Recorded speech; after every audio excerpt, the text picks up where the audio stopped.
Oi, galerinha! Hoje nós vamos fazer mais uma maneira de calcular o ΔH de uma reação utilizando um processo chamado lei de Hess. Então, vamos lá! O que seria essa lei de Hess? O que a gente usa de novidade através dessa informação, lei de Hess? A lei de Hess é uma segunda forma de calcular o ΔH de uma reação partindo de várias reações dadas. É como se fossem essas reações dadas várias etapas de um processo geral, global, daquela reação que você precisa calcular o ΔH.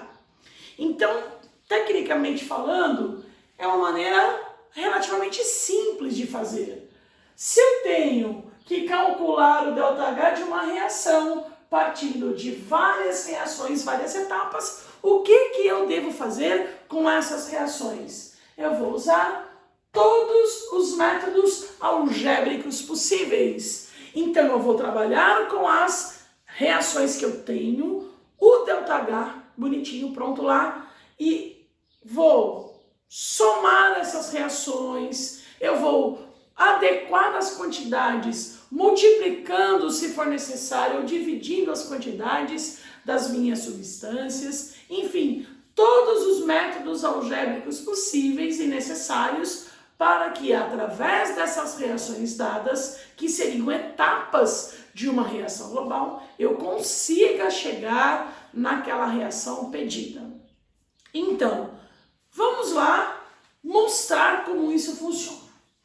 Imagine que eu queira calcular o ΔH de uma transformação de água líquida para água no estado gasoso. E eu queira ainda transformar a quantidade de 1 mol de água líquida para água no estado gasoso. Muito bem. Então, essa é a reação que eu quero calcular o ΔH. Eu não sei o valor do ΔH da transformação de água líquida para água gasosa. Eu posso saber, é lógico, tenho a ideia que a água líquida para passar para o estado gasoso precisa ser aquecida. Então ela precisa absorver energia. Portanto, é uma transformação endotérmica. Se é uma transformação endotérmica, ΔH positivo, dedão para cima. Tudo bem. Mas quanto? Quanto vai precisar absorver de energia para ter essa transformação de água líquida para água gasosa? Bom, tenho duas informações. Dados. Esses dados que eu tenho equações com valores de ΔH seriam etapas do processo. Então, vejamos. Eu tenho uma primeira etapa, uma primeira equação dada, onde a água no estado líquido sendo transformada para hidrogênio gasoso e meio mol de oxigênio gasoso, tem um ΔH de valor mais 286 kJ. E hidrogênio gasoso com oxigênio formando água gasosa tem um ΔH menos 242 kJ. Então, essas duas etapas, eu vou utilizá-las para chegar naquele processo que eu preciso calcular o ΔH. Muito bem. De que maneira? Então, eu vou colocar assim, ΔH da primeira, ΔH da segunda equação. Então, eu tenho dois valores de ΔH de outras equações que eu vou utilizar para chegar no processo lá de cima. Então, a história, a informação mais importante é sempre você começar assim. Qual é o processo que eu preciso calcular o ΔH? Água líquida passando para água gasosa, no estado gasoso. Então, eu começo do processo. E eu vou pegando substância por substância. Atenção, que termoquímica eu preciso colocar no estado físico. Então, não vai apagar esse líquido, esse gasoso aqui, porque isso faz uma diferença bastante grande. Nós já conversamos isso anteriormente. Então, eu preciso encontrar água no estado líquido. Procuro nas equações dadas aonde está a água no estado líquido. E eu encontro na primeira equação, primeiro processo. Muito bem. Quando eu fiz isso, eu vou agora trabalhar com essa equação dada, o que eu precisar fazer com ela para que essa água no estado líquido fique exatamente da maneira que eu preciso no processo, do lado correto, na quantidade correta. Então, eu vou verificar se é reagente, se é produto, que quantidade que tem. E se por acaso não estiver exatamente como eu preciso que esteja lá no processo, eu mexo com essa equação de número 1. Vamos lá? Comparando.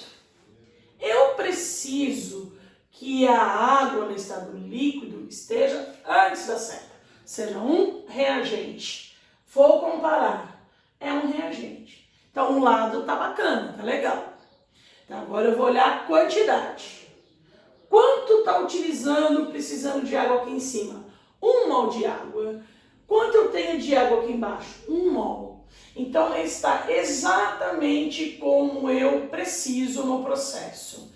Então, quer dizer que essa equação de número 1, como ela está exatamente como eu preciso, essa água, eu não preciso mexer na ordem ou na quantidade. Então, eu vou escrever aqui do lado, eu vou manter essa equação do jeito que ela está.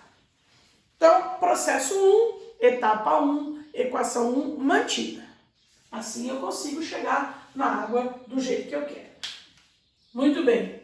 Voltando ao processo, eu vou continuar observando quais são as substâncias. Então, eu tenho aqui a água no estado gasoso. E ela precisa estar do lado direito, produto. Então, de novo, eu volto nos dados para procurar a água no estado gasoso do jeito que eu quero. Então, eu venho aqui e encontro a água no estado gasoso. Encontrei. Aí eu comparo. Lá no processo, ela é um produto. Aqui na equação, ela é um produto. Então, o lado está legalzinho. Lá no processo, eu quero 1 mol. Aqui na equação eu tenho 1 mol. Então, ela está exatamente como eu quero. Então, eu também vou manter a segunda equação. Muito bem. Agora, o que eu faço com essas duas? Com essas duas equações, eu pego as duas e também os valores de ΔH, porque tudo que é feito com a equação é feito com o valor do ΔH também. E eu vou somar as duas equações. Lembrando que ao somá-las, pode ser que a gente tenha uma substância na primeira equação e na segunda, a mesma substância. O que vai acontecer se eu encontrar uma substância em comum nas duas equações? Se essa substância estiver do mesmo lado da equação, reagente, eu somo as quantidades. E se essa substância estiver em lados diferentes, numa equação é reagente e numa outra equação é um produto, essa substância vai ser cancelada as quantidades. Então, vamos observar. Na primeira equação, eu tenho a substância hidrogênio gasoso. Na segunda equação, eu também tenho. Lados diferentes. Aqui é produto, aqui é reagente. 1 mol e 1 mol. Então, quer dizer, produziu 1 mol de hidrogênio, consumiu no segundo processo 1 mol de hidrogênio. Cancelei. O que mais que eu tenho em comum? Meio mol de oxigênio na primeira equação, meio mol de oxigênio na segunda equação. Então, produziu, consumiu, cancelou. Agora, o resto eu vou copiar. Sobrou. Resto aqui, ó. Água no estado líquido. Acabaram os meus reagentes. Produto, água no estado gasoso. Percebam que a equação obtida desta soma é exatamente a equação do processo que eu precisava encontrar. Então, se eu fiz a soma das duas equações e cheguei na equação do processo, o ΔH dessa equação vai ser a soma dos outros dois que a gente tinha. E aí, então, nós temos mais 286 da primeira menos 242. Então, isso aqui deve dar 4, 4 positivo. Então, essa equação do processo tem um ΔH de valor mais 44 kJ. Certinho? Então, isto significa dizer que eu consegui chegar no valor de um processo, de uma equação que eu não sabia o valor desse ΔH, partindo de outras duas. Às vezes, você pode estar aí pensando, aqui tá legal, a água líquida estava exatamente como eu queria e a água gasosa também. Então, eu só tive que manter as duas equações. E se não tivesse exatamente igual, você iria usar qualquer método algébrico para igualar essa quantidade. Por exemplo, digamos que aqui no processo eu precisasse de 2 mols de água no estado líquido. Lógico que lá eu precisaria fazer o balanceamento também, mas eu estou ainda mudando a equação inteira. Só esse doisinho aqui. Se eu fosse fazer a comparação, encontrei aqui 1 mol de água líquida, eu precisava de 2, o que eu teria que fazer com essa equação? Para ter 2, eu teria que, no lugar de mantê-la, dobrar a quantidade para ter a água na quantidade de 2 mols. Só que esse multiplicar por 2, é multiplicar tudo por 2. Isso e o ΔH. Certo? Vamos dar outro exemplo. Se no lugar de 2 aqui, eu tivesse, por exemplo, essa água líquida do lado direito da equação, e como um produto, e eu precisasse como um reagente, eu teria que inverter o lado. Inverter é inverter todas as substâncias e inverter o sinal do ΔH. Então, quer dizer, a gente vai adequando as equações dadas, que seriam etapas, para depois conseguir juntar tudo isso e fazer aquela etapa global, que é aquela equação pedida. Eu costumo comparar esse método de cálculo de ΔH, que é a lei de Hess, onde a gente vai utilizando essas etapazinhas, essas equações que são dadas para poder chegar numa total, como se fosse, por exemplo, numa receita de bolo, a seguinte situação. Imagine se eu perguntasse assim, gente, eu quero fazer um bolo hoje e eu quero saber quanto tempo vai demorar para o bolo ficar pronto. Desde o início, quando eu pego a receita de bolo, vou ler, vou pegar os ingredientes, vou bater a massa, depois colocar para assar, ficou pronto agora para comer o bolo. Quanto tempo demora? Pode ser que alguém me responda assim, olha, do começo até o final certinho, vai demorar 1 hora. Que bom, é o tempo total.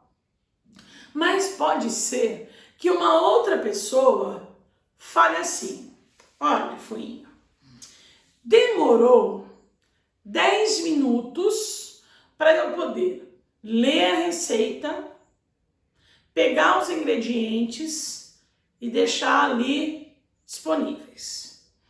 Aí eu demorei mais 10 minutos para bater a massa, claras em leve, misturar tudo, colocar na assadeira e deixar ali pronto para assar.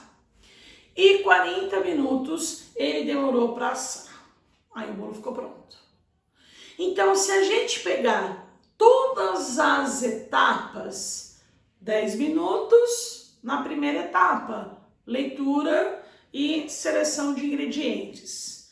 10 minutos para preparar a massa e mais 40 minutos para assar o bolo, total dá 60 minutos, então 1 hora do mesmo jeito. Mas no lugar de falar já direto, ó, demora 1 hora, a pessoa foi falando cada etapazinha. Qual é o tempo que você precisou para fazer isso, depois o outro tempo e a soma, que é um processo algébrico, deu o tempo total de produção do bolo. É exatamente a mesma coisa. O processo total, esse aqui embaixo que a gente calculou, tem um valor de ΔH mais 44 kJ. Mas eu tinha os valores em etapas. Numa primeira etapa, com valor mais 286, uma segunda etapa, com valor menos 242, somando eu tenho etapa total. Isso também a gente pode observar em gráficos. Imaginem que esse processo, a gente tem as informações em gráficos. Olha o que acontece. Vamos dizer que eu tenho aqui um gráfico de entalpia e nesse gráfico de entalpia eu tenho cada dado, cada etapa ali do processo para chegar na etapa total. Primeira equação, água líquida, hidrogênio formando hidrogênio e oxigênio, ΔH mais 286. ΔH positivo, reação endotérmica, dedão para cima. Então, eu vou fazer a primeira aqui, ó.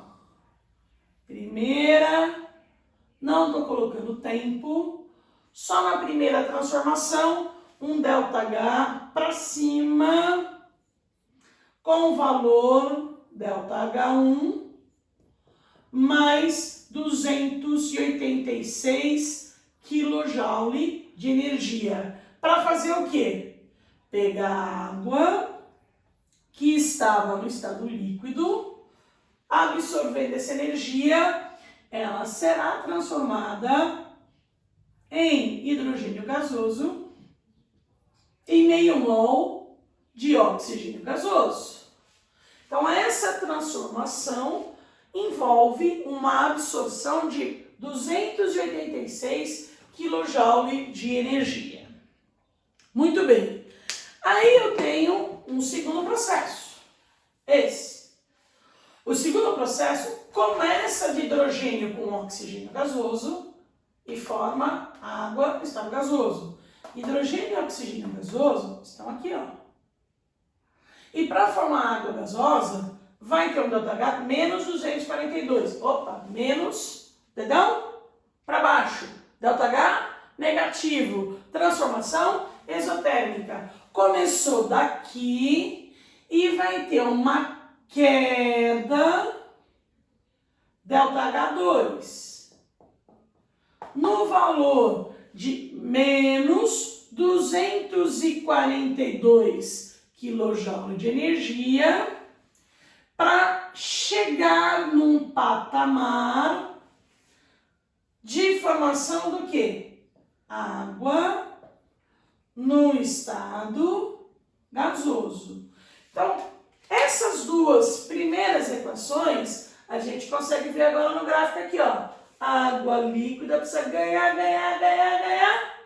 286 kJ de energia para ter formação de hidrogênio e oxigênio gasoso.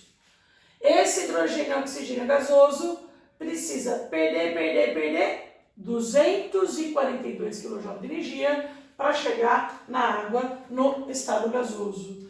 E qual era a equação que eu precisava, o processo que eu precisava chegar na água líquida, formando água gasoso?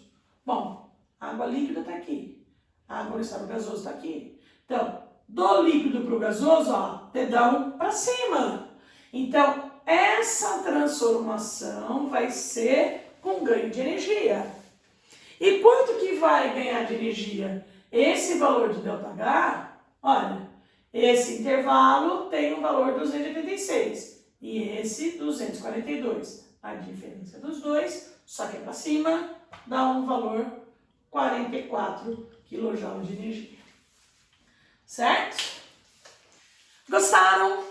Então aí vocês têm mais uma maneira de calcular o ΔH de uma transformação, de uma reação química, e precisa agora treinar, resolver exercícios para poder deixar mais um processo bem bonitinho, bem claro para vocês. Bons trabalhos, até a próxima aula!